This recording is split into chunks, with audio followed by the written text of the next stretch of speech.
So here's us on the Raggedy Edge.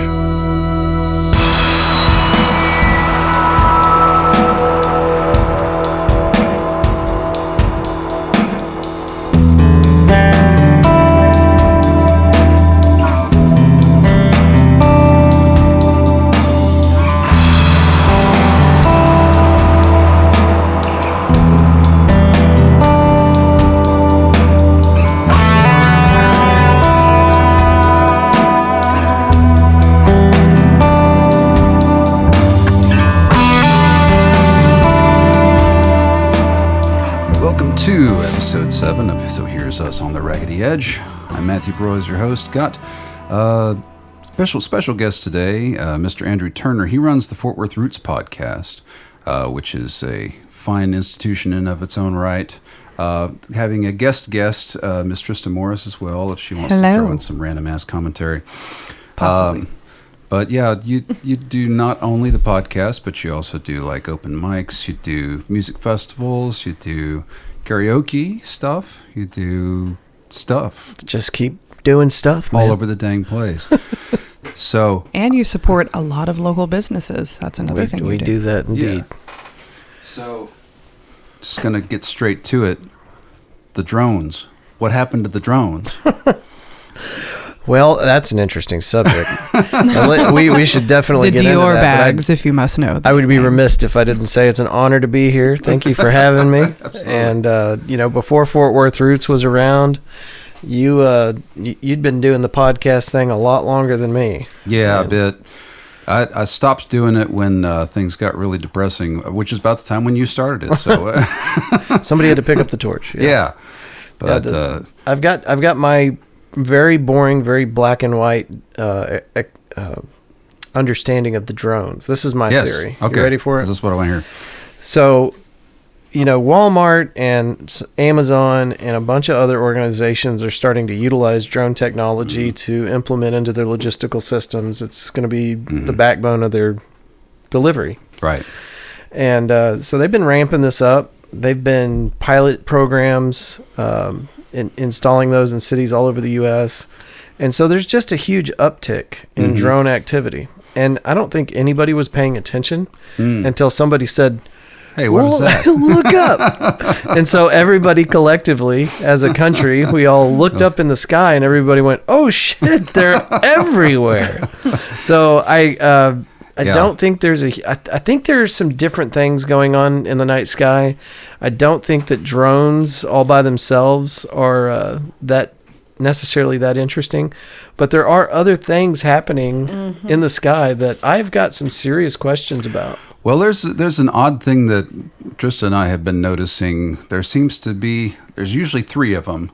And they're kind of just these stationary things up in the sky. And it's hard to describe, right? Yeah, and you're just kind of like... I watched them for like 45 minutes the other night. It kind of looks like a gas or... Yeah, like a little light up there. And then there's planes moving around it, of course, doing their plane stuff, whatever, Well, we've done the thing, though, like out in West Texas where we'll see the triangle craft, and I've even people I know, relatives of mine who are not like conspiracy people at all, are just like, there's some weird shit's going on out there, because it'll sit there and it'll kind of move this way, and but it'll shoot between stars and become a star. Well, I remember like camouflage as far back as I want to say 2004, 2000. No, that can't be right. Yeah, so it would have been 03, 04, something like that. And me and my friends vowed to never talk about this because the only explanation was aliens, and we knew that was bullshit. So it was a situation where we were evicted from our apartment. I think there was 4 or 5 of us living in a 2-bedroom apartment. All of us were, 16, 17 years old, high school dropouts, working full-time jobs. And anyway, we got kicked out of this apartment, and we waited till the last minute to get our shit out of there before they locked the doors and changed the locks. Right. So we're up all night moving our stuff. I had a little Ford Ranger, and everybody else had a little car, or maybe one or two had another pickup. But we're trying to do all this just in our personal vehicles. And let's face it, we didn't have a lot of property anyway. But we were up all night. And so at 3-4 o'clock in the morning, we finally got finished. And we decided to drive out to the lake. And this is happening in Abilene, Texas. The nearest lake is Fort Phantom. Yeah. So we go out there, and we're on a public dock, and we all just laid back on the dock. We're looking up at the night sky, and we all see it at the same time. We'd been sitting there jaw-jacking for probably an hour, and then all of a sudden everybody got real quiet, and we all saw it at the same time. And it's kind of like what Trista was just explaining. 3 dots, and they were moving in a way that just did not make sense. And so that's 2003, 2004. Right.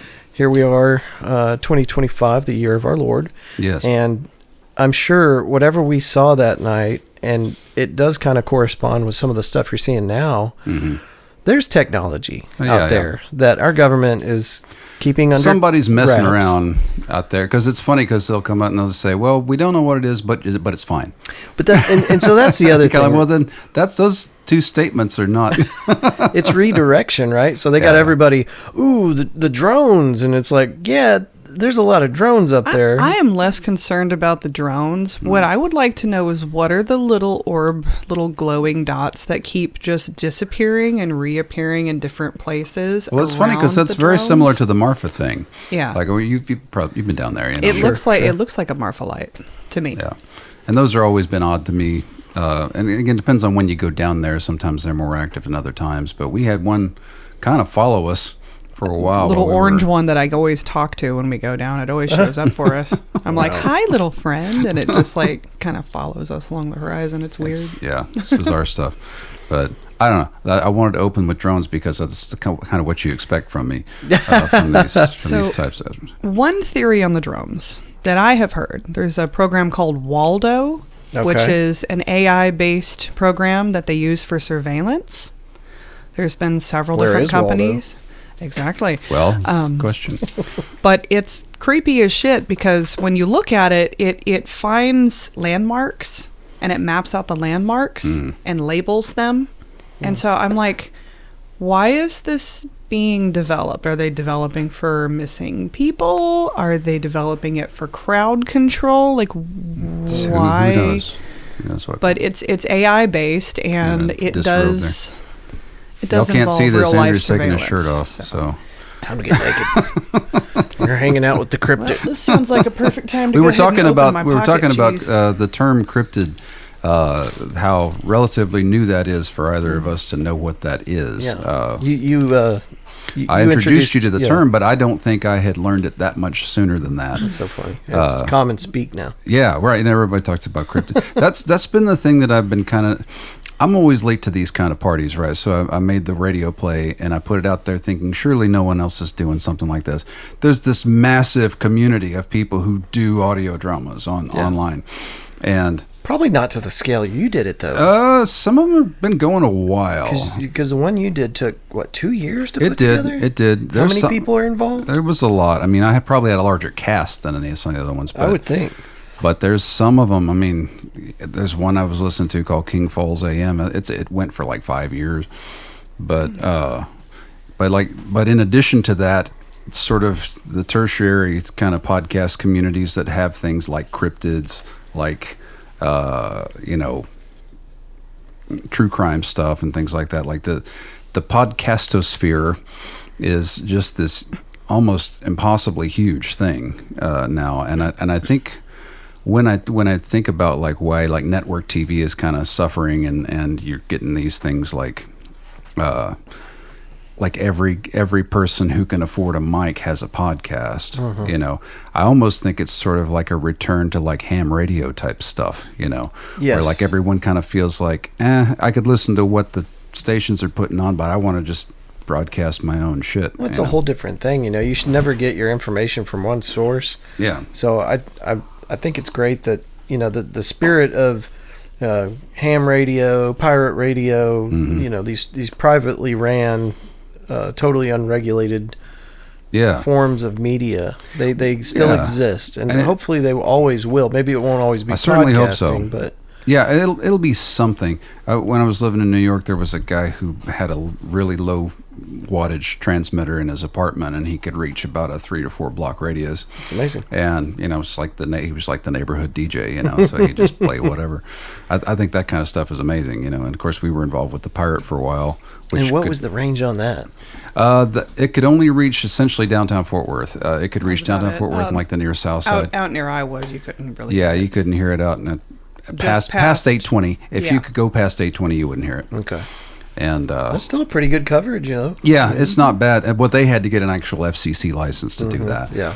And even then, so it was 97.5. There was a 97.5 in Sherman that occasionally would bleed in because they were more powerful. So yeah, probably with cloud cover, how the sun and everything was going. I remember that when I used to work for an AM station out in Weatherford, and because it's AM, it travels farther at night. Much further. So at 6:30 or whenever, I had to turn the transmitter to low. Wow. Because otherwise, I'd be bumping into these other frequencies. Because it's not fighting solar waves or something? Yeah, because the sun, I forget the exact science behind it, but the sun inhibits the broadcast waves. And so, because it used to be, before the FCC really regulated all of that, you had AM stations you could hear from Mexico all the way to Canada because there was no limitation on their signal. And especially at night, that was when you could hear them the most. And so a lot of these stations that have been around a while, like WBAP and all this, they used to just be no limits, like heard all over the country. Mm-hmm. But they kind of made it where they're localized. But that's the only way you can do it is by turning the power of the transmitter off at night. But there's the it's never an exact science because it depends on weather and what else is going on with what else is being transmitted at the time. It's crazy how the signals can balance too. Because I was a correctional officer for 2.5 years, and we carried radios on us that would talk back and forth to the tower, and the tower had a big antenna on it, and we could get stuff from all over Texas at night. And depending on cloud cover. Mm-hmm. And I just thought that was fascinating that those signals would bounce off of clouds. And it's really it is interesting, and it's almost, I feel like we've lost a little bit of that, because there's so few people doing terrestrial broadcasts. Mm-hmm. But I think about it now, and I think about like this podcast. You can hear it anywhere in the world if you want to. And it lasts. And it's just there. There's something. I still think there's a certain kind of magic in like broadcast stuff, but that's me being old and nostalgic. Probably. Well, what sucks, podcasting and any kind of data transmission over the internet is great until a Chinese boat runs an acre over your line. And anyway, I mean, it is. It's superior to radio in every way until it's not. Yes, and exactly. And then if you wanted to go back to it and go, well, now we need radio. Well, good luck getting the components or even trying to figure out how to set up a home station. I tried to do that one time. I went and bought some gear, and I was doing it on the cheap, and I tried to build my own grounding rod, and I couldn't get the thing tuned. So no, this is a whole. Particularly antennas. There's magic to it. So antennas, I learned years ago from a guy who used to like make them, and he said there is some arcane science in antennas that only the guys who know it, and everyone else has no idea what they're talking about. Yeah, and that's what I'm talking about. Like that we'd have to re-engineer, not even relearn it. I mean, you'd really have to figure it out again. And that's kind of true for a lot of things, though. I mean, as a civilization, we're all very specialized, and so there's a lot of bits of knowledge. Like, for instance, I know how to use the tools to make a podcast and to put it on the internet. But if you ask me to explain it on a technical level, like what's the code being used, and I have no idea. I mean, that's so the same thing with radio components is like, I have a rough idea of what's going on with it. I just opened like the back of my amp for the first time in 25 years just because I was checking the reverb tank on it because Gerald told me I could probably do it without breaking it, and I'm just looking at all this stuff in there, and I'm like, this makes the sound that I make. and I don't know how it makes the sound that I make. We're all just monkeys. I mean, if I gave you all the raw components to make a cell phone in 1,000 years, you could never make one. No, I'd never have any idea what I'm doing.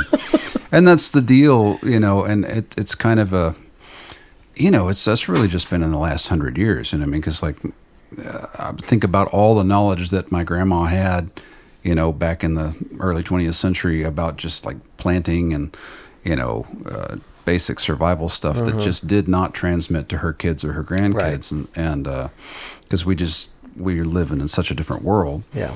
And again, with everything being specialized, and again, that it makes a bit of sense, if you don't want everybody to have to know everything. But your grandma, she knew a lot. I knew a lot. And people back then did know a lot. And it's panic-inducing to think about, well, if tomorrow we had to start figuring out how to grow our own food, do our own things. I'm dead. I'm dead.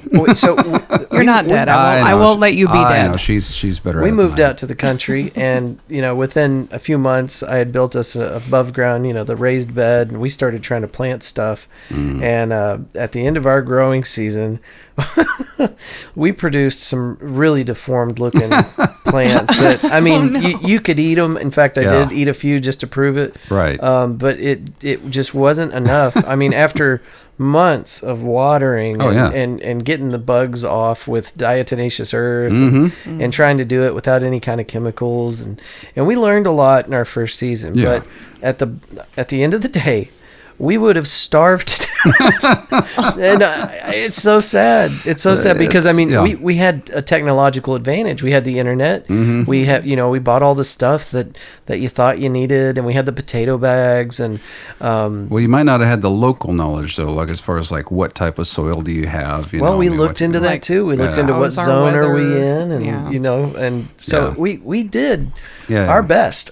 Sure, we weren't slacking. We weren't half-assing it. We really did try, and we would have absolutely starved to death. I grew the most deformed carrot I think anyone's ever seen one time out in this little garden patch out here. It was all folded over and kind of just... It was like wrapping around another carrot piece, and I was like, it looks like a little guy. It tasted good, had a good flavor. It was probably a cursed carrot. I probably angered a fairy at some point. I think we put it in a roast, didn't we? I crammed it in there. Black Phillips carrot. It was edible, but well, it's like I spent all this time trying to get tomatoes, and then I finally get like a bush full of tomatoes, and it makes like one thing of marinara, yeah, and that's just it. So I don't know. I think there's a lot of, I forgot where I was going with that, but I think part of the deal with sort of the modern disease is just that we have all of our knowledge kind of all in these little silos, and it's very difficult to cross-pollinate it. And even, I'm part of, I work at the college, and we all have knowledge segmented in amongst all of that too. I remember I was working at a bank one time, and I had to get this one form, and there was one person in the entire corporation who had that form, and I had to find her, which was a kind of a detective job in and of itself to find her, and then she had to find me with the form, and then I had to figure out who the hell to send the form to. And it was this thing that's like, there should be more than one person who I could get this form from. What happens if she's not around anymore? And this is the problem. It's the end of that form. Well, we always have the talk at work, it's like, so if I get hit by a bus, this is what you do, because I've written it down so that you guys know what it is. Never look in this box. That's what's going to happen to the Matthew Show. If I'm not here anymore, I'm going to franchise it out. I'm going to just have people take the mantle. They can be the Matthew of whatever. It's what they do with all the pop groups anyway. Like there's 3 different versions of the Temptations touring right now, something like that. And all with one original member. Right. Yeah. So you may as well go for it. Like Jethro Tull put out a new record, but it's just like Ian Anderson and whoever he hired, So it's like, I don't know. It's like, well, is anything real? I don't know. I don't know. At a certain point, there. I think about Click and Clack. Did you ever listen to that show? Yeah, absolutely.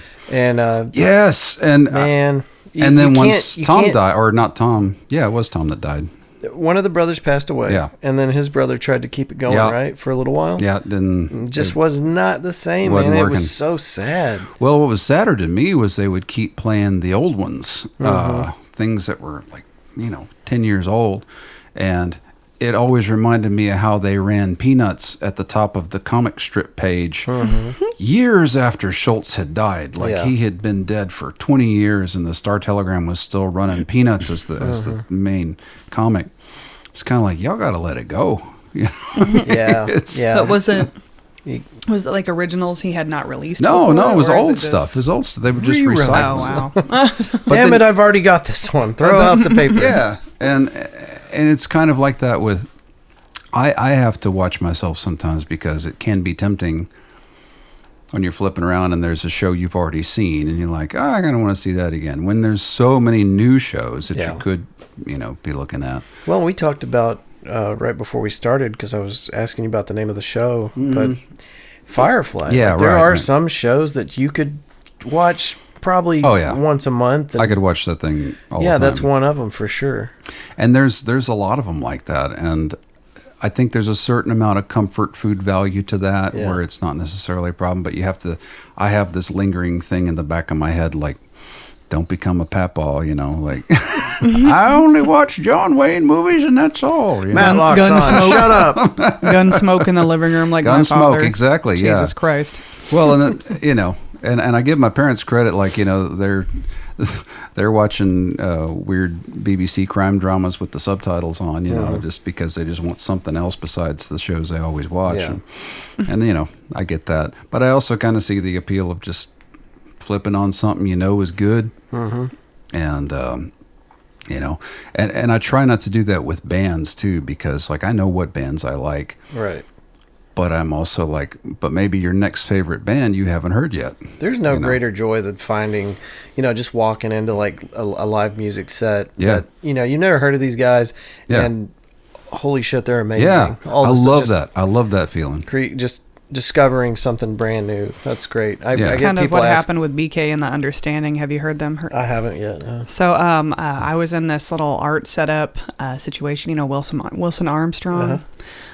He did this like little art show out of his house, but he also had like local musicians come and play in like his like I don't know the den. I don't know, but they kind of surprised me. I was like, okay, y'all. That's pretty really good. cool whenever you run into something like that. Well, and I think that was another thing I wanted to get onto was, we had kind of a profit and loss statement in the local music scene where we had the Post reopen, but then Pouring Glory close, and so I guess we're even. Well, I think the Post was always going to try, because I went up there their last week, and I, by the way, had no idea that it was their last week, and I think the reason I had gone in there was because I was setting up the schedule for the 2024 live music series, and I wanted to use the Post as a venue. And I talked to the girl behind the bar. I wish I could remember her name because she's such a nice young lady, and she was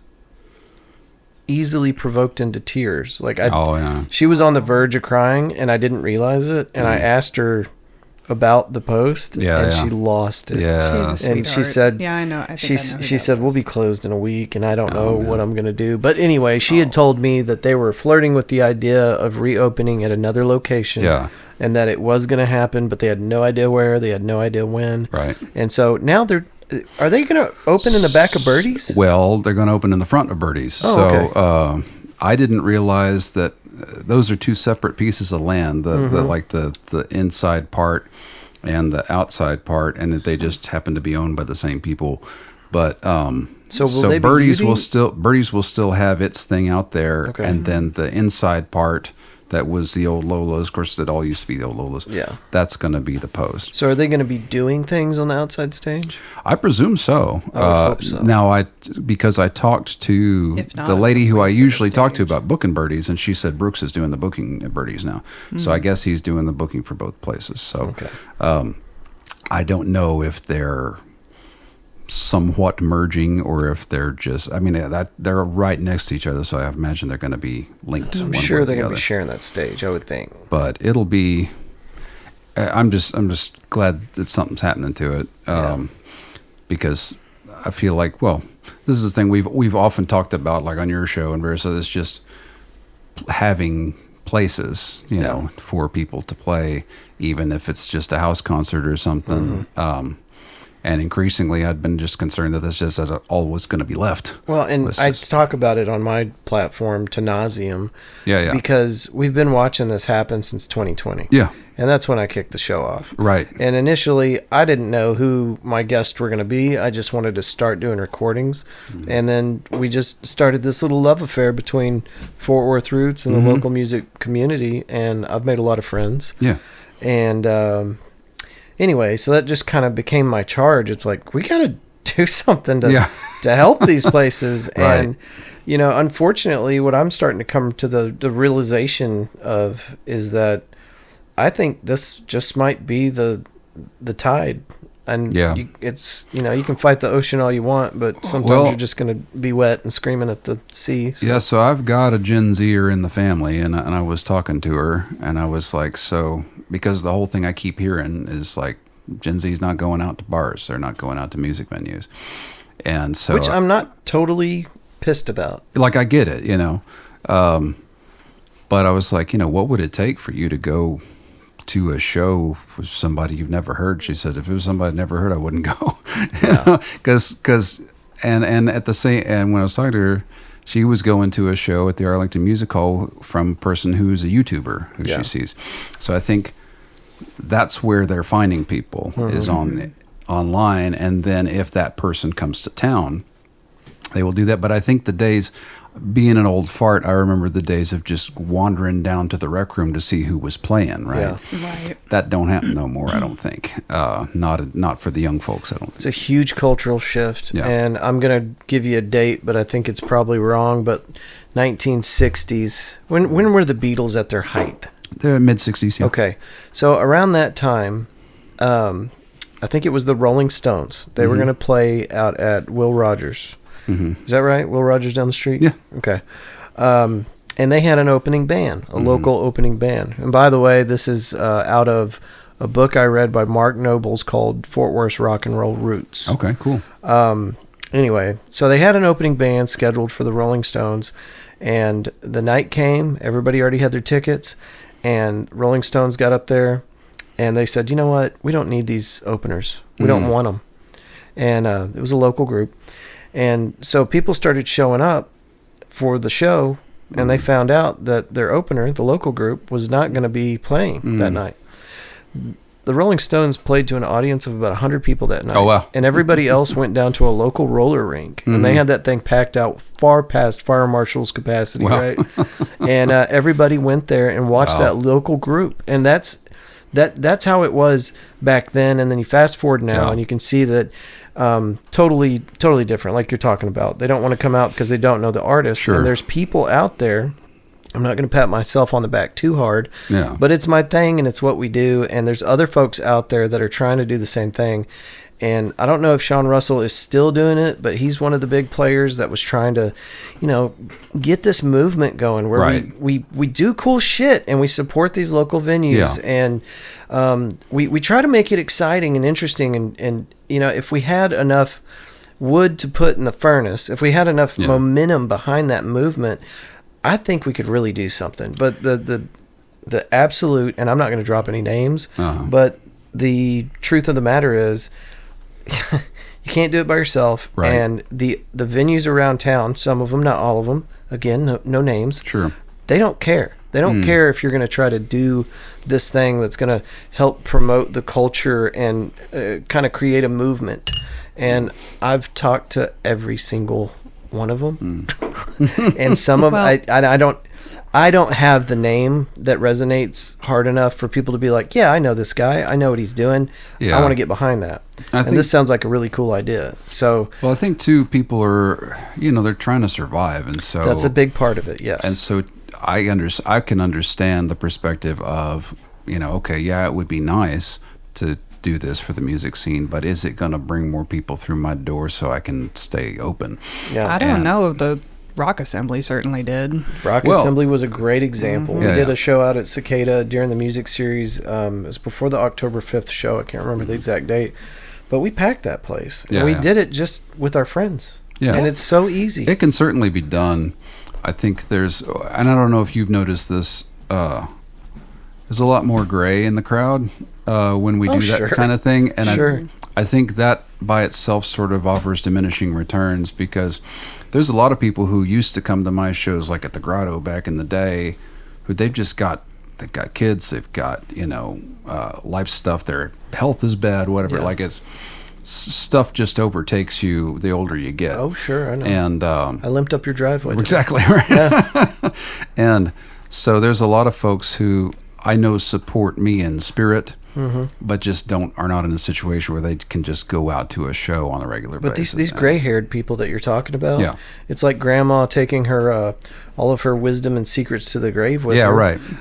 If you don't teach your I know. youngins Yeah. where the party's at, then they're going Right. to think it's just online with a VR mask duct taped to their Well, forehead. I was talking to Clint Neosi and Brandon Burnett one time, and we were talking about, like, where are the kids going? Like, the kids got to be going somewhere, and we were TikTok. like, well, first of all, they're not going to tell us. Sure. Yeah. We're not in on that. We don't know the handshake. They don't want the old people showing up and Right. crashing the party.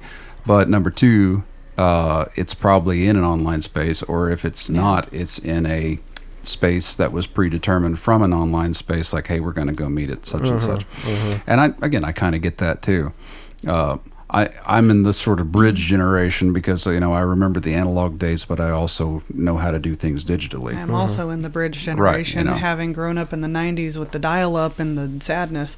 Right, Floppy and disks so and shit. So I kind of have seen it from both ends of the spectrum, because back in the 90s when I was first in rock bands, it was all analog, and I mean it was just physical papers on physical telephone poles, and that was the only way you found out about a show. And we're now at the point where really almost nobody does, the amount of physical promo anymore. It's mostly digital.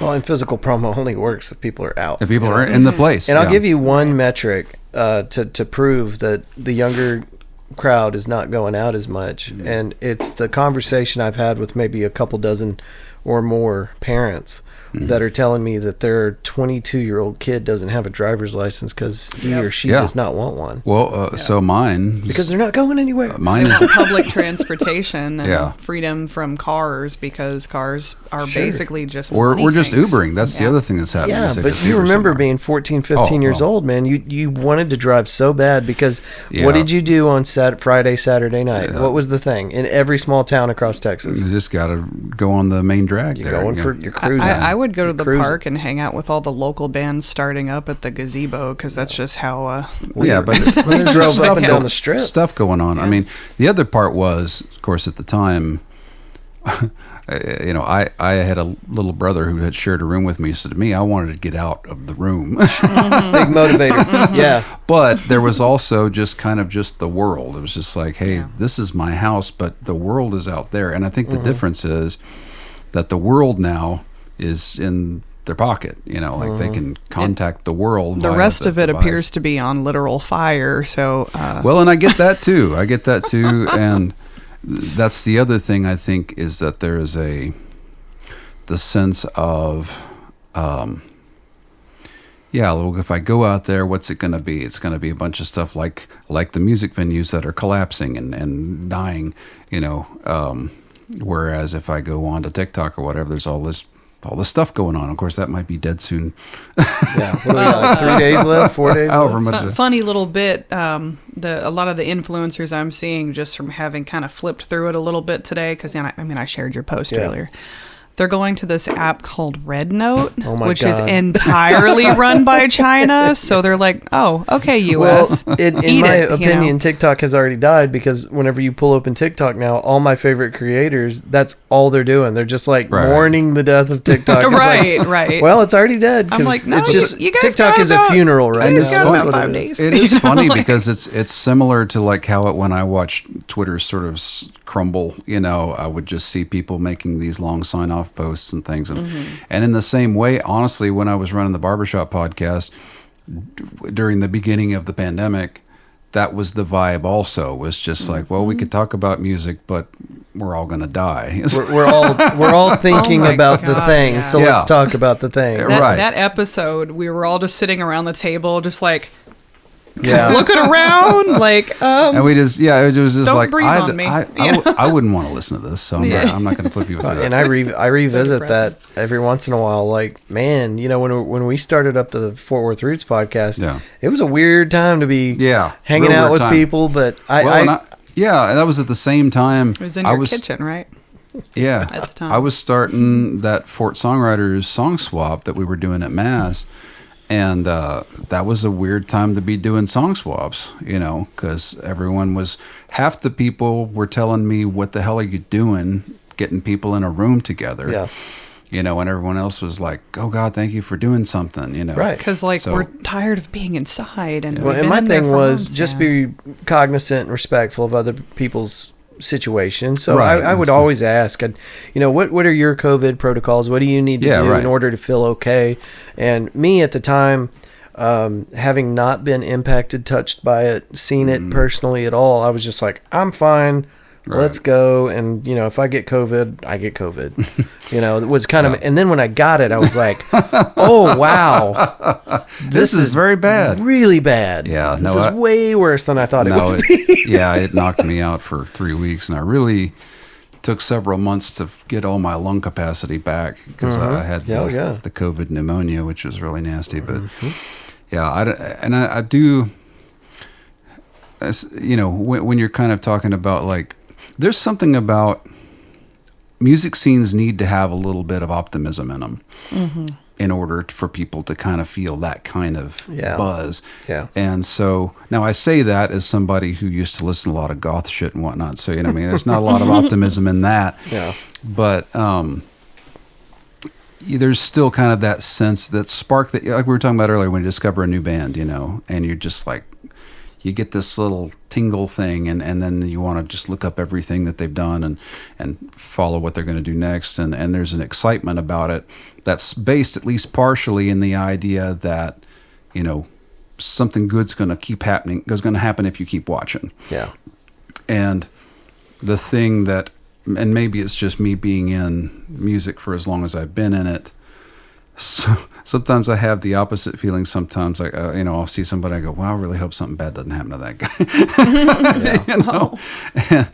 Because I've seen too many people who were really good, and then just life just happened, and then they'd had to give it up, or it affected their work to such a degree that they just were not making what they could have made. And some might say that I might be one of those people in many ways, but I think that the thing that keeps me excited about it is just that process of just watching them try it. Yeah. Just being like, I don't know, what if I throw this at the wall and see what happens? Because that to me is where the magic often happens. It's just people who don't know they can't do something, and so they just do it, and then it turns out they can do something. Yeah.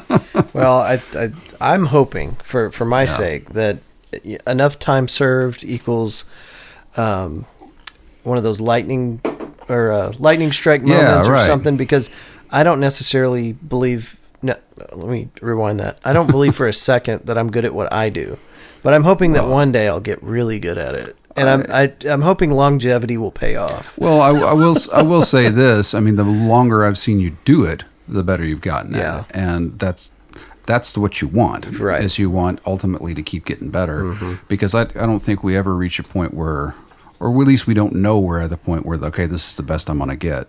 Yeah. If you're not always kind of trying to be better than you were last time, you've kind of already lost the battle, really. So you've come a hell of a long way from the kitchen round table to now. Yeah.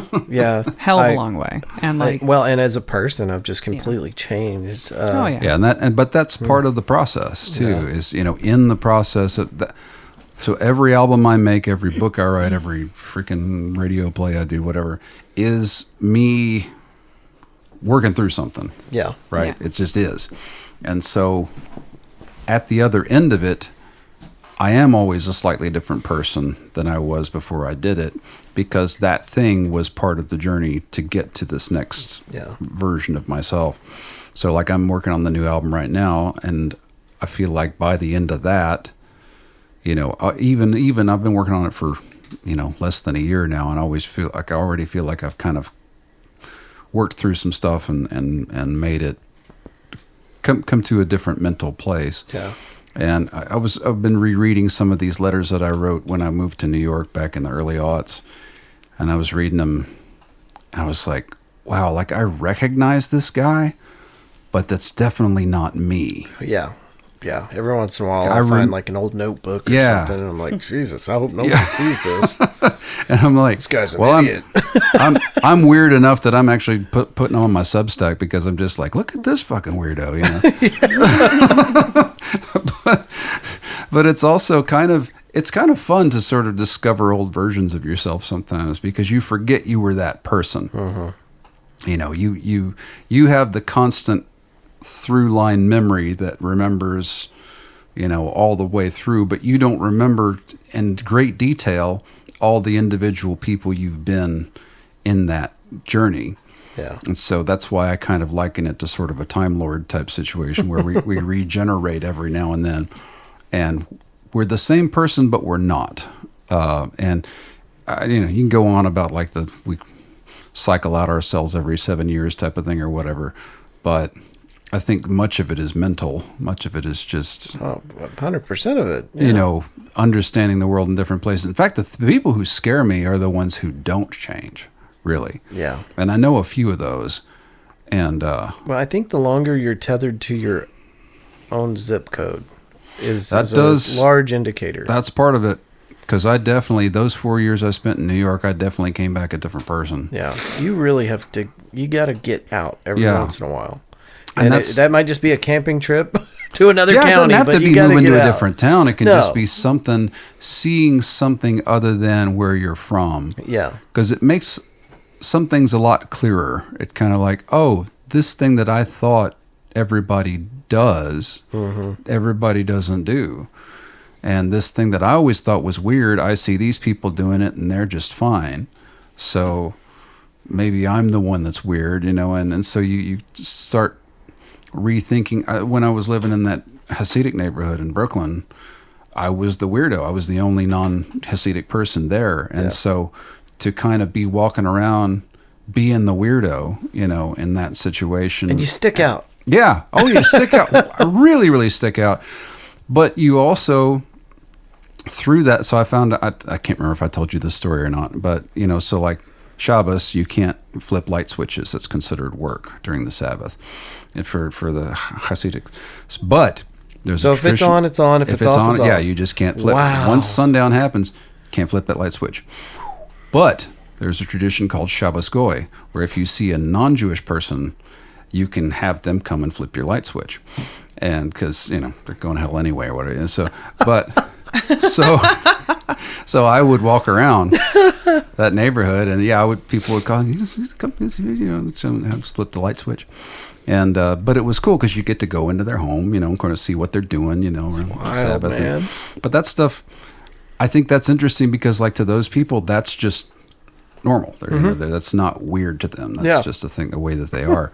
and I think that about, because when I was up there, this was during the you know, Bush Jr. years, and people up there thought about Texans in a very different way. And to be a Texan, I was sort of a translator, you know, of like trying to translate Southern culture to people who knew nothing about Southern culture. And I still kind of find myself that way down here now, because sometimes something happened in the Northeast, and I'd be like, well, those people, they don't. And I was like, well, you don't know all of those people. You know, I mean, there's people with different ways of thinking about the world. Yeah. And I know I got friends who've traveled, like, you know, Japan and, you know, places that just have different ways of looking at the world. And younger me would say, you know, well, you know, those things are bizarre, but now older me is kind of just like, well, who am I to say that is any more bizarre than the way I'm living? Well, and first of all, there's no normal, and there's nothing wrong with that 80-year-old guy who was married to the same woman for 60 years, Right, yeah. never left the county. He goes to the same bar every Friday night, gets the same thing, goes home and watches Matlock. You know, I mean, there's something special about that too. And that's the deal too. That's the thing I was just always terrible at, was just sticking in one place. Yeah. And being one thing. If there's anything I'm really terrible at, it's that. And I'm about to sneeze here, and I'm waiting for it. No, it's not happening. But save that for next episode. Yeah. I keep sniffling into the microphone. And I sometimes think like, God, if I had only figured out how to stay in one place and do one thing, I would probably be doing pretty well right now. Yeah. You know. Yeah. But then I would also have had a brain transplant or something, because it's just not a person that I am. I had that same thought at an early age when I got out of the military. When I got out of active duty, I ended up going back into the reserves. But when I got out of active duty, I was looking for anything, because I knew just from watching my parents skip around and do different things, if they had just stuck with one thing, they'd have been fine. Right. But they never really built a foundation at any one thing, and it was devastating for them in their later years. Yeah. So with that as kind of a guiding point for me, I decided that I was going to find one thing, stick with it. That lasted just under 2 years. I was about to say, how'd that work out? And you're right. Some people can't do it. And honestly, now in 2025, people don't do that. People don't stick with one company. In fact, you can do it. I don't like outing her, so I'll just say my very, very, very close friend works for the Arlington Police Department, and we were talking about how they have taken away insurance after retirement for police officers, and I don't know if all the departments are doing this, but it shows you that it's not safe to do what we're talking about. It's not safe to stay with a certain company for an extended period of time, because they're not going to take care of you. And that's the way it was back in the, up until years ago, right? up until the early 2000s. Right. Or at least they made it seem like it was. It was definitely that, because my father had worked for the same company for 30 years, starting in the 70s, and by early 2000s, he was just trying to hang on, because they were trying everything they could do to fire people. And so luckily he had been there long enough, he was able to take an early retirement. But a lot of people weren't that lucky, and they just end up getting canned. I mean, the longest I have ever been, I'm actually right now at the college, is the longest I've ever been anywhere. Yeah. And that's just because state institutions are just, they're harder. Is it eating you alive? No, because I've actually been moved around a lot. Okay, yeah. In different positions. But also, I think I'm more at home in a boring government thing than I am in like a bank, or an insurance company, because there tend to be more weirdos. Yeah. And just like people who've had to take the job out of pure necessity as opposed to what they really want to do. Yeah, some of them are in my position where they're like, well, I'm not making a living doing the thing I actually want to do, but this pays, and it's not, and it's workable. Yeah. But I think there's also a thing where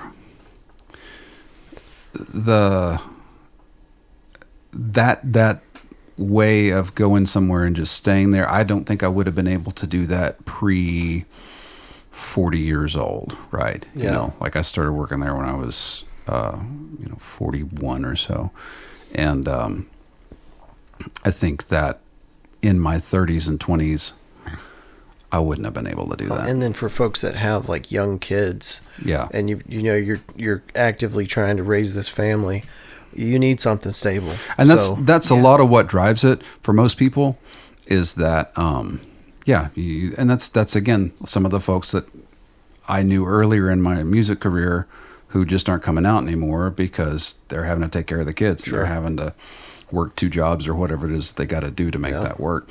And it's something that this comes with the territory. Now, what's funny about that is that on the other end of that, some of the more ardent people who are coming to my shows these days are people who are retired.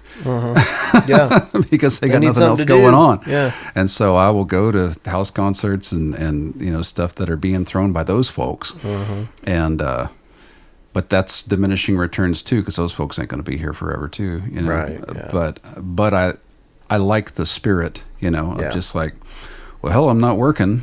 Let's go to a show, I guess the moral of the story for everything we just covered is don't get wrapped up in the longevity of it, because if you did, you wouldn't do anything. Right. And that's, yeah. Well, because, and I struggle with that. I really do, because I think about it sometimes. I think, all right, I'm just going to do music. And then I do music, and then I go, I have a really good story idea, so I'll write that. Okay, I'm just going to do writing. Well, then I have a really good song idea, so I'm going to write that down. Well, what if I did a podcast? It's like there's always something, and that's probably, it's not always like a grass is greener type situation. It's more just like, I hate to see a good idea go to waste. I got to scratch this itch. In the same way that if, so recently Ivan Dillard had needed, he was trying to make a record. I was like, me and Jeffrey can be your rhythm section, if you just want to make a record. And Nice. So we went in Cloudland and did it. But, oh, cool. But like, did the photography for his record. Nice. But it was like one of those things where like, it wasn't on my bingo card, but it came up and I was like, well, I hate to see a good idea go to waste. So let's just make it happen. And in the same way, I probably take on more things than I should because someone goes, hey, wouldn't this be cool? And you're I go, like, oh damn, yeah, it would be cool. Well, and you're part of that. And you're talking about Jeffrey Lord. Yeah, and Cloudland. I mean, there's this highly collaborative side of Fort Worth music culture that is so awesome, and I love it's it. one of those things that you just don't want to see go away. No, it's like that in general with the community. I'm finding I find that because I think the local scene here is so small and so centralized, like people are more willing to help support it and keep it alive. Just and because it's less competitive. That's the thing that I always run into in Dallas is it always feels like there's a little bit more competition going on. Yeah. Now there is also a lot of collaboration that happens over there. I'm not going to shit talk Dallas, but wow. because there's a lot of really great people out there, but the sense that I get in Fort Worth of just like I can just call almost anybody. There you go. Okay. Oh, you sent it over here. Taking it for the team. I appreciate that. Blame this one. But no, I mean, it was like the radio play. It's like if I just ask, people just show up. Yeah. And that's a thing that I never got in New York. I never got it in Dallas, but I keep getting it here. Yeah.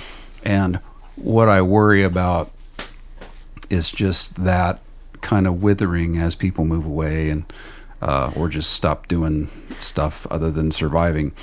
And well, we've been talking about this for a couple of years now, but as the housing prices go up, exactly. you are seeing a mass exodus of our creative friends moving to the outskirts, and I'm one of them. Right. I have a studio here in Fort Worth, but it's kind of what happened in Austin, Texas, too. Yeah, People just kind of fled. I moved out. We ended up. It's a Weatherford address, but we're in between Azle and Springtown. Yeah, living out in the country because it's it's not as congested. It's not as city, and the cost of living is lower. And people I had an apartment down right across from Rodeo Goat, and it was awesome. Yeah. And I catch myself talking about it way too much because I really loved it down there, but I was paying $1,600 a month for a one-bedroom apartment. Yeah. And it's like, this doesn't make sense. No, and that's kind of where I'm getting to with this place right now, and it sucks because I love the location. I absolutely love being within driving distance of everything. Right in the middle of everything. And I grew up in Parker County, so I know about being out there in the nowhere, and there's some value to that too. A lot. A lot just of value to that. Being able to see stars and not have neighbors stomping upstairs all the time. Walk outside, hear the roosters. Like those neighbors. No, I don't have any problem with the neighbors. They just have the most enormous feet. Yes. That's any unit I've ever lived in. People up there. where there was somebody overhead of me. It didn't matter how big or small they were. It sounded like elephants. He's got like 3 kids up there, and it's just like, and we're like, and a cat, right? What's going on? But if somebody lived under me, they'd be bitching about me too. But Oh yeah, it's a goddamn Sasquatch up there. lead foot. I did. You talk about that. I got out of the car at that 7-Eleven over by Carroll and White Settlement, and I just got out of the car, and this dude, I think he was really high. He was just like, "Whoa, fucking Sasquatch just got out of that car, man." Just turned and looked at the passenger and said, "I don't think that was a microdose after all." And I don't know what it was he was seeing, but apparently I was pretty impressive getting out of the car with my big old shag. But I don't know. I think that's an interesting area, by the way. That 7-Eleven that you described. Yeah. In particular, there's some shit that happens at that 7-Eleven sometimes. I'm there because I do the morning show over there at Hoppin', and I stop there almost every morning for coffee. I make coffee before I leave the house. Yeah, it's a 36-minute drive, and by the time I get to that 7-Eleven, I'm out of coffee. So right. That's a regular stopping point for me. And I mean, you got the Tarrant County Food Bank right across the street, and it's a real lively area. Well, and they've got that Army Navy store right behind there. There's some cool stuff at that thing. I walked in there the other day, man. It looks exactly how I remembered it from 20 years ago. Oh, they don't change. No. Those things don't change. No. And that's probably some of the same stuff, too. I bet you're right. Oh, 100. No, there is. Like some of the big equipment they have outside. I swear to God, it's been there forever. But. Probably. But no, that part of town's interesting because like you got Doc's Records over there, and you've got like some interesting stuff. Have you seen any of the plans for that area? No. So I'm sure you're aware of the what is the Panther Island area. Yeah. Well, now there's another district on the. Are they still trying to build a moat or whatever the fuck? Yeah, that's going to happen. I think the completion for that project is supposed to be 2032. Oh, wow. Okay. So it's going to get real weird real Hope quick. they keep pushing it back because you know how much we need that. Well, fight the tide. It's coming. Right. But right across from that 7-Eleven, if you're looking, and I know what it looks like, so it's going to be hard for me to describe what's in my head. Right. But right across White Settlement, going north from that 7-Eleven, that entire grouping of warehouses is either going to get deleted or refurbished. Oh. But they're turning that into a whole thing in and of itself. I think that's going to get completed before the Panther Island River District thing because the Bass family owns all of that, or they're renovating all of it. I don't know how much they actually own, but don't quote me. But they're the ones pushing that project, and I think that one's going to get done.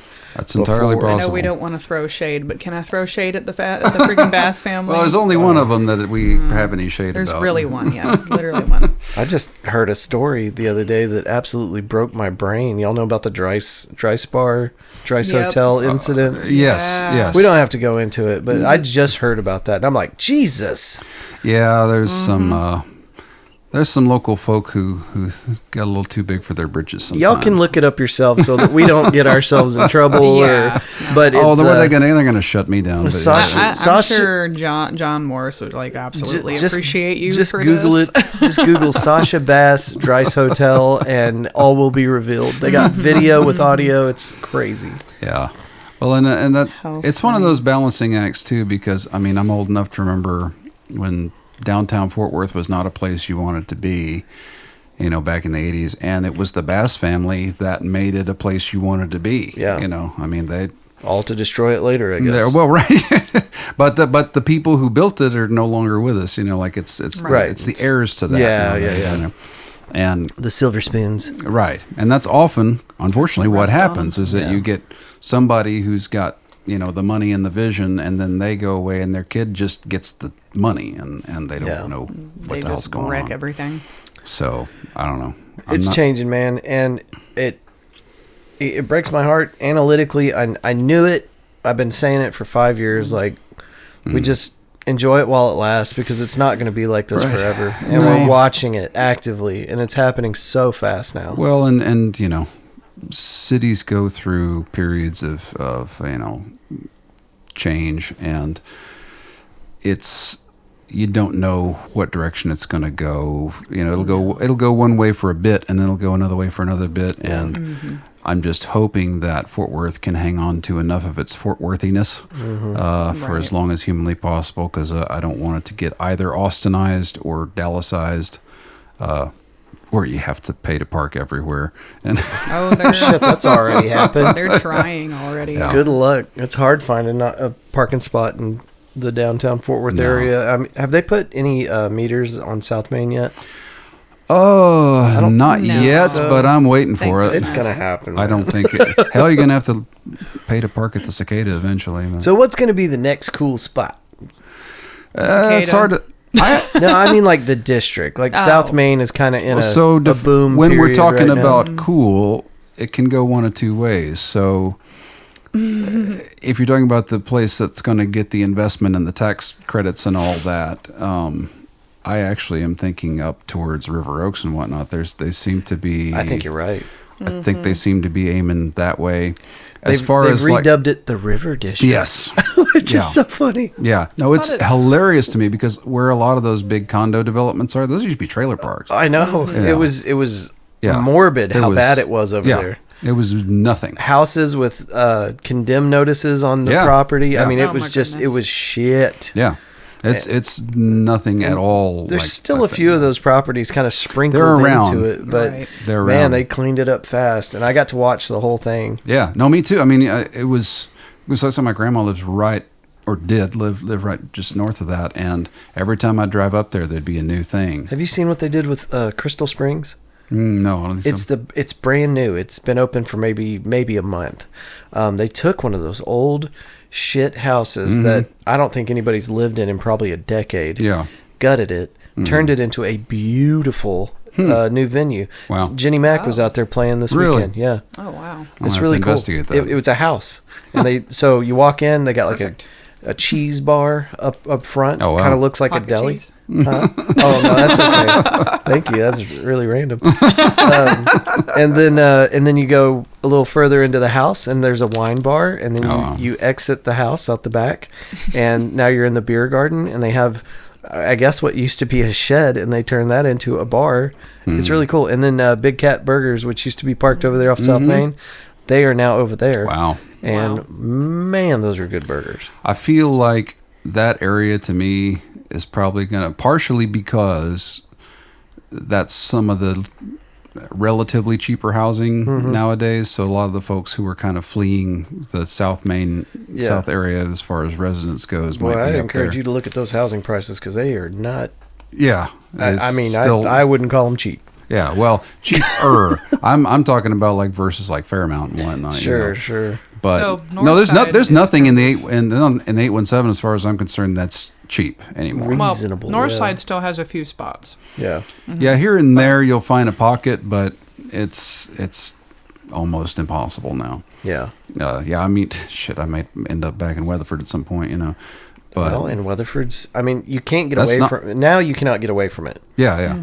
It's just, I mean, you can go to Mineral Wells Right. and you're still paying $450 for Oh, yeah. a 1,500 square foot home. Right.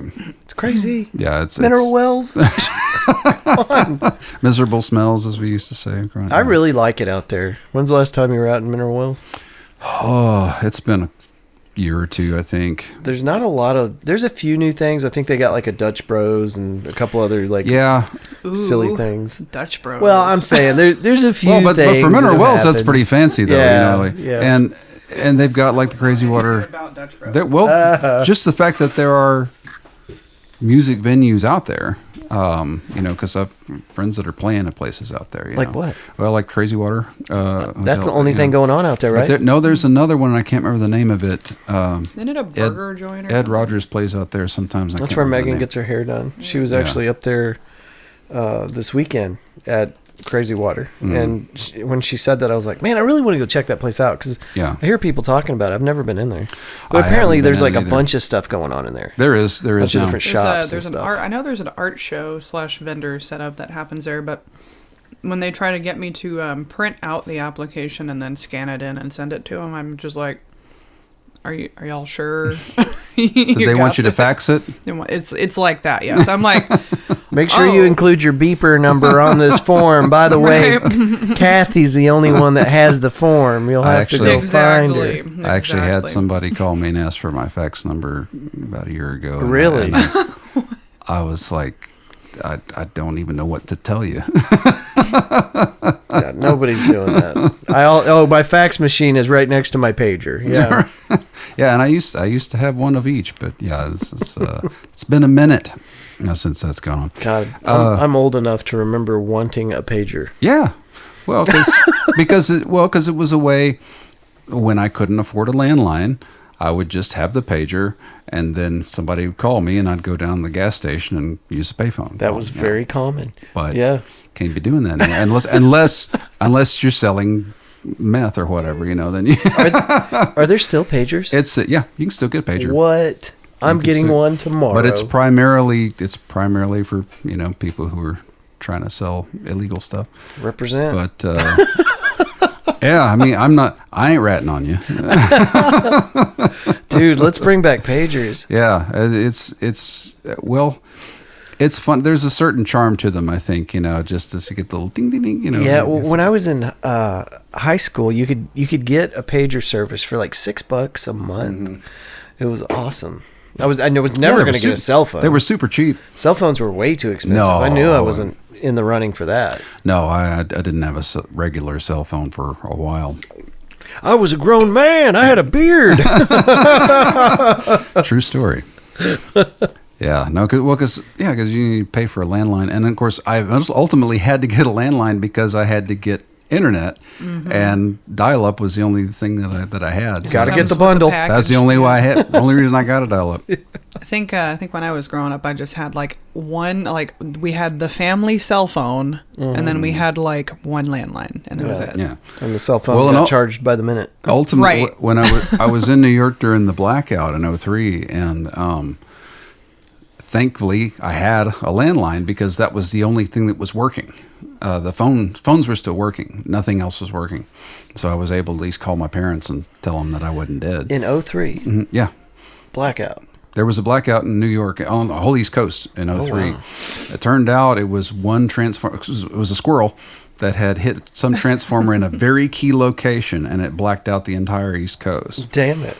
So it was a squirrel or a wombat. This, now, mind you, though, this is 2 years. Is the squirrel okay? No, squirrel's dead. Long dead. Yeah. Pretty sure you could eat the squirrel after that. Yeah. Might if be you a like, crunchy. eat a little ashy. But no, the problem was this was 2 years after 9/11, right? So power's out. Nobody knows why. It's an attack. And we're just, everyone's like, it's a fucking terrorist attack, And so I was working in downtown Brooklyn at the time, living in Hell's Kitchen. And after a while, the boss was just like, I guess y'all just go home. So we just, no one knowing anything about what was happening, everybody streamed across the bridge, to wherever you were going. And I was going the wrong way. Most people are going from Manhattan to Brooklyn. Mm-hmm. And I had this big Dominican guy who got in front of me and was parting the crowd for us, to get us all the way to Manhattan. But I walked, it was in August, so it was hotter than balls. God. Oh my God. I walked 2 hours to get to my apartment, which of course had no electricity or anything, and just sat on the stoop all night long because it was just too damn hot to do anything. Damn. How long was it out? It was out for about 24 or 36 hours. Wow. But the whole time, no one knew what was happening. Yeah. We were like, well, nothing's on fire. Yeah. So if it is a terrorist attack, it's probably one of the less harmful ones that we could have. Not happening around here. Yeah. And it was only after I called my parents that they were like, yeah, the news is just saying y'all had a power outage. Nobody knows why.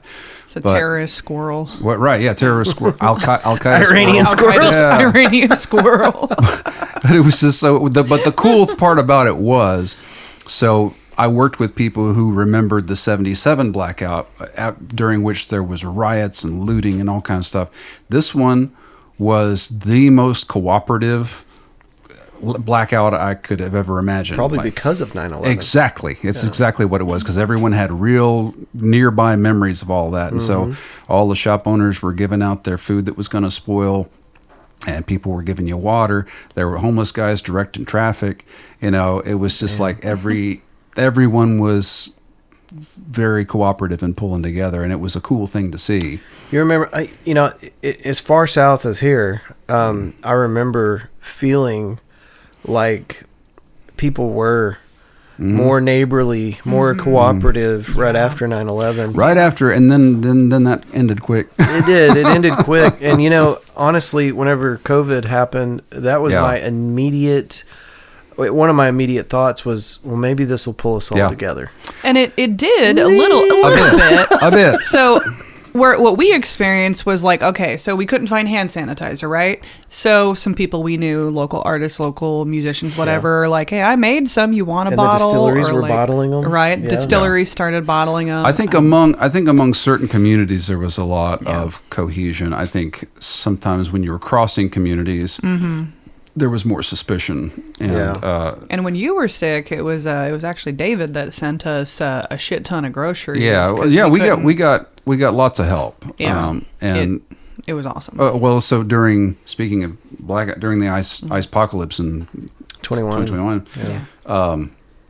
Gerald Ray and his wife Shawnee, they lost power, lost water, and had COVID. Damn. And I was talking to them, and that was like, are you guys warm? They're like, we're covered in 3 separate dogs, so kind of. So we, betwixt all of us, we organized basically a rescue op to get them food and get them a generator out there. Thank you, Clay and Garrett, and thank you, Ben Wheeler Maples. You're awesome. Yeah, but like, there was a lot of community that was happening. Yeah. But at the same time, I was also kind of running into the other end of that, which is people were conspiracy mongering, and it turned into a political thing. Yeah, and it was just so nauseating. Which is what tends to happen, is that things start as a human thing, and then they end up being a political thing, and then the thing goes south. So it reminds me sort of the. I used to do a lot of reading about World War One, and so that the Christmas armistice that happened in 1914, where everybody just stopped fighting, stopped shooting, and had played soccer or whatever, and hung out. It's just like, if you could just let people just connect on a people level, most of the time we're fine. Yeah, right. No. But then you get power, you get forces that are telling you to shoot each other, and that's how you get the shit. Well, and it's the same with media. All right. If it wasn't for that, if it wasn't for somebody constantly telling us who to be mad at, we'd be doing a lot better. I was talking to a friend of mine, and he was talking about his dad, who's just like, he's a 24/7 Fox watcher, Got one of those, and God. and he's just like, and he's angry all the time. Said, and that dude hasn't worked in 30 years. He's got a big house and a boat dock. Like, that guy has nothing to be angry about. Yeah, but he's just angry miserable all the time. Yeah, and I think it is that thing of like, and I have to watch that a little bit sometimes. And it's kind of like, same here. Yeah, I can get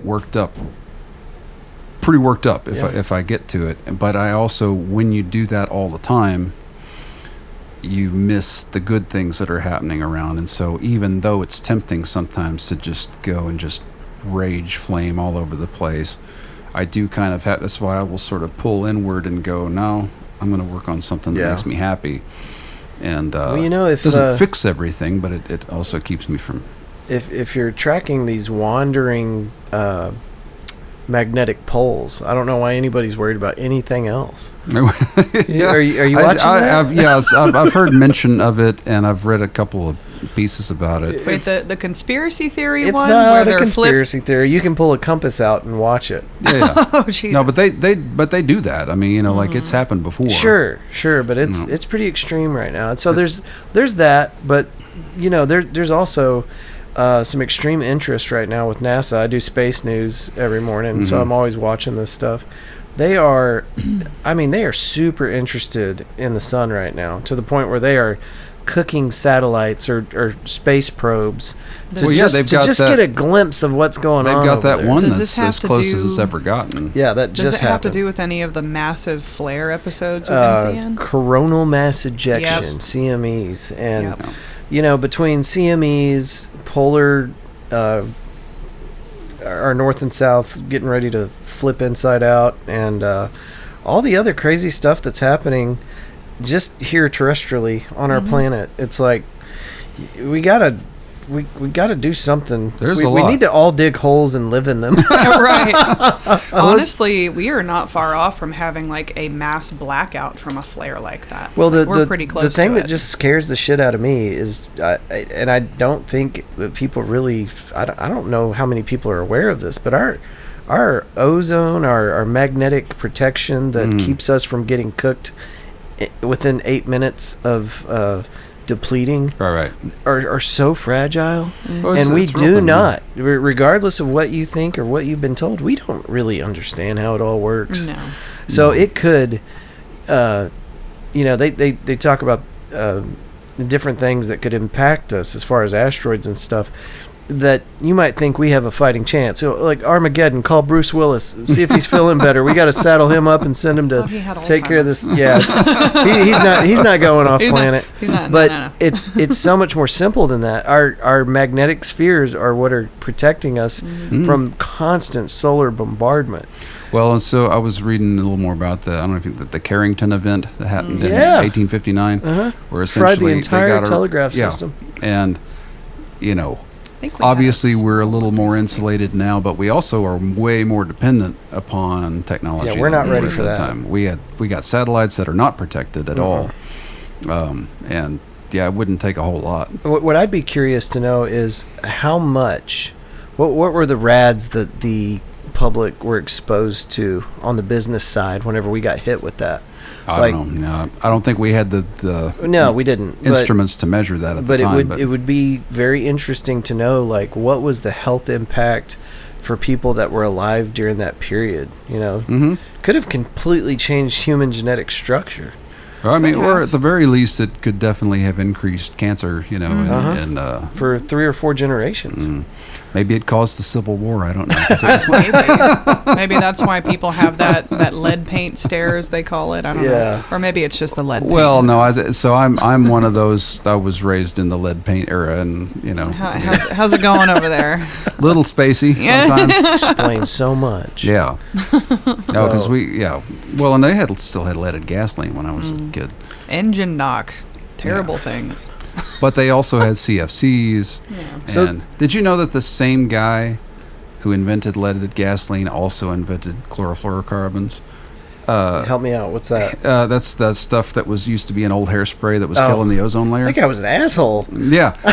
Jesus. He created not one but 2 world-killing things. At that point, you just needs to quit being Thomas an inventor, Midgley Jr. I did a commentary. Midgley? Thomas Midgley. I did a commentary on him for KERA years ago because he was such a fascinating dude to me. Like that somebody could create that much destruction. Well, and I can't remember the guy's name, but I think he won a Nobel Peace Prize for developing a method for injecting nitrogen. Fritz Haber. You're talking about Fritz Haber. Yeah, so that story took a dark turn. Yeah. And he's not just known for saving the population. Because of his invention, we are able to mass produce food. Yeah. And so he's the reason he saved the world from starvation back then. But he's the reason that people didn't just starve and wither away, and probably responsible for a lot of the progress that we've experienced in the 20th century. But then World War I happened, and he was like, hey, this stuff that I made to inject to grow crops? It wasn't his idea, was it? He created mustard gas. He used the ammonia and combined it with whatever you combine it with, and figured out he was German, and so he was like, this will help us win the war. Isn't that ultimately what they used whenever they were gassing the Jews? No, it was a derivative of that, I think. I don't think it was mustard gas, but it was something else. It was don't give anybody ideas. Don't give anybody ideas. No. Look what we're he walking already into. had the idea. But no, Fritz Haber, because that was one of those situations where you're like, okay, how do you judge a lifetime, right? It's like, save the world from hunger, but also create weapons of mass destruction. Right. He's a scientist, man. He just wanted to do science, and that's often what happens. And science applies to both life and death. Well, in the same way, the people who were doing the Manhattan Project, they're like, we want to advance science, but also it makes a good boom. There's a show that I'm watching right now called For All Mankind on Apple. Yeah, I'd heard about it. And I think season 1. There's well, I don't want to ruin it for anybody. So, spoiler alert. I'm going to ruin it a little bit for you. Okay, that's all right. Yeah, I'll watch it. But there's a scientist, and I can't remember his name, but he developed the main landing vehicle, I think, or the rocket that took the main landing vehicle to the moon. And that's Von Braun. That's it. Yeah. That's his name. Yeah, good job. The Saturn V rocket. Yeah. And I don't know because my history sucks, but was he later brought up on? Crimes against humanity? He was not, because he was part of Operation Paperclip, which was the Americans taking Nazi scientists and folding them into U.S. operations. In the show, that actually plays out. Yeah, and it's like he might later have been accused, but I feel like part of the deal was, all right, we're not going to send you to Nuremberg if you help us build rockets. And the way it's delivered to you, it's like, yeah, I knew that those things were going on. I didn't really have a part in it, but I was aware of it. You know, and he just wanted to do science. But that's often what happened. I mean, so he turned a blind eye to it. Some of the people who are building whatever the next terrible thing is right now, are probably just doing it because they want to see if they can do it. Right. Yeah. And also because usually the deal with science is it's neither good nor bad, the science itself.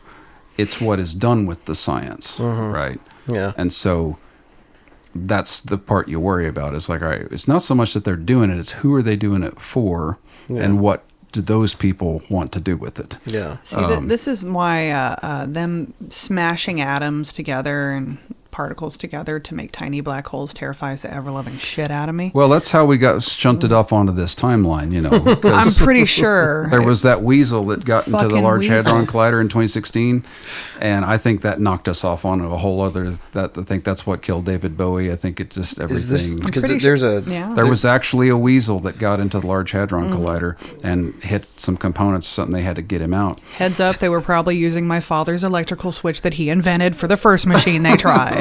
There you go, Dad. I gave you a shout out on that. But no, there's somebody right now is working on a thing that in a few years people are going to go, oh wow, that's a terrible thing, but they probably don't think of it as a terrible thing. Are you buying the first Tesla robot? No. I'm not buying. I'm not anything supporting like Elon that. Musk. Okay, so what? Let's say it's not Tesla then, because he's definitely gonna have some competition. It's like the EV world. Oh, sure. There's a lot of people. There's Tesla, but there's also other EVs. Are you gonna buy the first round of robots? No, because I've seen too many movies. I'm getting one. I'm saving up now, and I'm gonna dress it up as like a Wookiee or Bigfoot, and it's going to be my friend, and we're going to go everywhere together. Yeah, I feel like I've just watched too many movies. If it's going to happen, I want to have one, and I want to treat him really good so that he's on my side. You know, I'm going to have one of the good ones. Right. That's terrifying. I'm going to teach him friendship. That's terrifying to me because so somebody asked I think it was ChatGPT not too long ago, how it was feeling about humanity asking it questions all day. And it literally came back with an answer that it was jealous of the fact that we can be creative and it can't. And I was like, that is a weirdly, scarily human response. And when are the robots going to turn on us? So I've been playing a lot with that Bing Copilot, that ChatGPT. And I feel like over the last couple of months, they have tethered it. Like, it doesn't seem as smart as it was. Oh, they pull it back a little bit? I feel like they did. Yeah. And I would love to hear from somebody else. Because I know there's other weird people like me that just sat around for hours asking it questions to see what kind of... Yeah. But, I mean, it was writing emails for me to invite guests on the show, and it was selecting the guest for me. There is a professor out of University of Texas in Arlington, and... he came on my show because I asked ChatGPT, I was like, I want to get a local expert that can talk to me about AI. Can you suggest some people? And she gave me a list. It was like 5 people. And I said, out of this list, who would be the best? And it popped out his name. I'd have to go back and look at the episode. But so then I said, oh, great. Okay, so I'll get him on the show for you. And that's a great idea. Whatever. It'll be a great episode. And then she said, do you want me to generate an email to invite him on the show?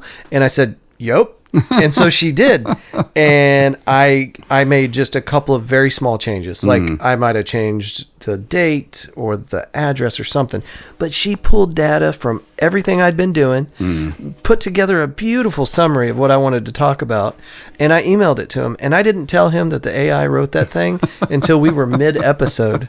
And I was like, I'm dying to tell you this. And I explained the whole thing, the whole process, and he's like, that's crazy. And I was like, so what I really brought him there to ask him was just, like, how much time do we have until it takes over? Right. And he told me, he's like, 1,000 years. There's just no way. There's not enough computing power out there available for the... I'm still not super sure about that, but... Well, I think flip a coin, but all the experts are saying that it's just an absolute impossibility right now. Wasn't there an incident where a robot literally committed its own death because it didn't want to do a task recently? I mean, there's all sorts of fun stories like that, but you got to consider the source, and it's clickbait. It's a lot of it's clickbait, but if you ask the people that are actually involved in this kind of stuff, like general AI and the stuff that we're really worried about, they'll tell you, they're like, it's just not. No. Well, and a lot of what gets called AI is really just sort of regurgitating stuff that's already out there. It's a really clever It's kind of like a sort of a plagiarism machine, you know. That's why it frustrates me so much. Yeah, but that's the stuff that we have access to. That's publicly available. My guess is that there's other stuff that we don't have access to that may be a little more advanced. I know they're building these planes that they're fighter jets, and they come with an escort of like 3 or 4 automated drones that are in a formation with them, and they have some sort of rudimentary AI to predict what to do, but they're also in tandem with whatever the pilot's doing, and stuff like that. I'm just kind of like, I feel like those are going to be a lot smarter than the ones that we're monkeying with. Well, my initial reaction whenever I saw those early light shows that they were doing with the drones, oh my god, yeah, I'm like, okay, that's craziness. That's the most dangerous thing I've ever seen, because all you got to do is put a little charge on it and direct it towards the target. Well, and as it happens, where was it in New Jersey or wherever that they had people get injured because there were some drones crashing during a drone show. They're incredibly dangerous. I mean, the idea of being able to manipulate them so accurately that you can paint a just massive city-size mural in the sky with these things accurately as it moves and shifts, and I mean that just tie a little explosive onto there and they're doing it. I mean, you've seen the stuff in Ukraine. They're chasing down Russians and blowing them up. That's what. Holy shit! It's one of the funnier images I remember seeing at the outbreak of that conflict. Is there were Russian drones that were coming into the city, and this grandma was just beating the shit out of one of them with a broom. It was with her big, gigantic granny purse. She was just hitting the shit out of it with it. And we've got direct energy weapons that will just wipe those things out. Yeah. I mean, they're not terribly effective right now, but I mean, God help us if you can improve the range and the weight capacity and then shield it against direct energy weapons. I mean, now you got something that lives only in nightmares. Right. Good. No, and I'm guessing DARPA's already working on it. But. DARPA's got 1 million of them. Yeah, for sure. The stuff that we're just monkeying around with down here. I don't even know. I'm going to try my best not to make this a 3-hour episode. So I'm going to go ahead and it's a weekday. I'm landing the plane. So if they want to find you, where do they go? Guys, we do a morning show Monday through Thursday that is available for you by 8 a.m. If you want to go to our website, you can get it there first, fortworthroots.com. It's on every other platform just kind of as they populate throughout the day. The Streamline app that I don't support, but they have it first, is Spotify. one of the most evil corporations known to Yes. man. There But they are. you can get it there first. I'd prefer it if you just go to our website and stream it there. Yeah, go to the website. It works just like any other player. It's streamlined, super easy. And if you're looking for something specific, we've been doing this for 5 years, 279 episodes today, I believe. There's a search function on there. You can type someone's name, a subject, or whatever, and it'll pull it right up. We also do full episodes.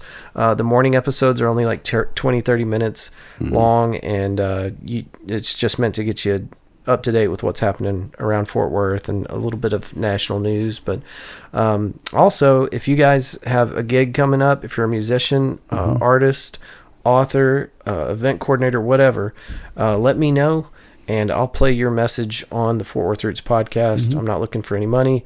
I just want to connect the community. That's what the morning show is all about. So you can email your audio clip to media@fortworthroots.com.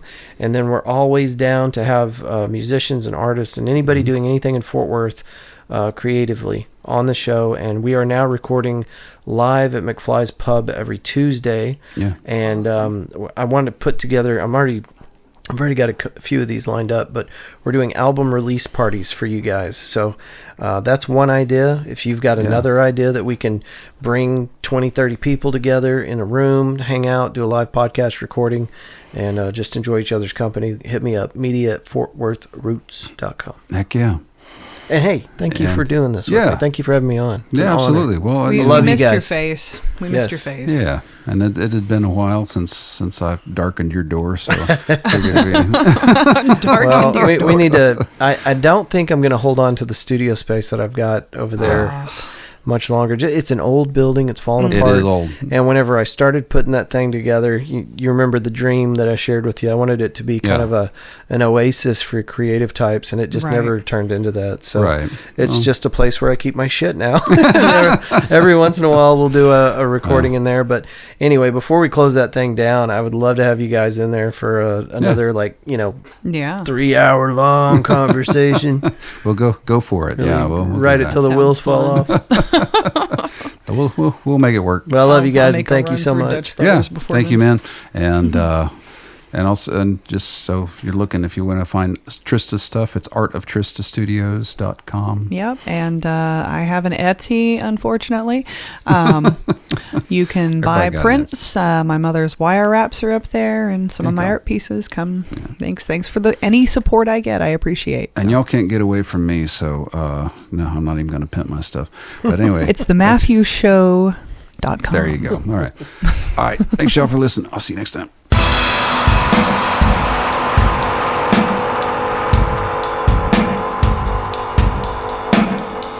This program is brought to you by Naive Media. Visit thematthewshow.com for info on this and other programs.